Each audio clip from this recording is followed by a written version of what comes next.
Bangladesh cricket দল ৩ মাসের বেশি সময় পর আন্তর্জাতিক ক্রিকেটে ফিরছে বাংলাদেশ। গত ২ ডিসেম্বর আয়ারল্যান্ডের বিপক্ষে সিরিজ শেষ হওয়ার পর জাতীয় দলের পরের ব্যস্ততা ছিল টি-টোয়েন্টি বিশ্বকাপ। তবে অন্তর্বর্তী সরকারের ভারতে দল না পাঠানোর সিদ্ধান্তের কারণে লিটনদের আর টুর্নামেন্টটিতে খেলা হচ্ছে না। সব ঠিক থাকলে বাংলাদেশ ক্রিকেট দল আবার মাঠে নামবে আগামী ১১ মার্চ। আজ এক সংবাদ বিজ্ঞপ্তিতে বাংলাদেশ ক্রিকেট বোর্ড বিসিবি জানিয়েছে, সফরকারী পাকিস্তানের বিপক্ষে ৩ ম্যাচের ওয়ানডে সিরিজ শুরু হবে সেদিন।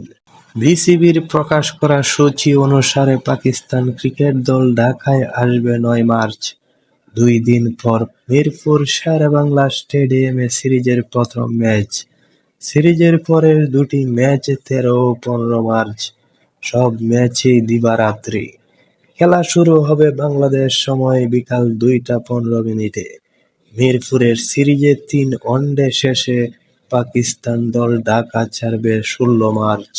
এই সিরিজ দিয়ে ওয়ানডে বিশ্বকাপে সরাসরি জায়গা করে নেওয়ার চ্যালেঞ্জ শুরু হবে বাংলাদেশের।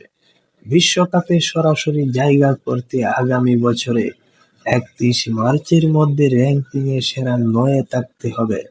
বর্তমানে বাংলাদেশ আছে ১০ নম্বরে।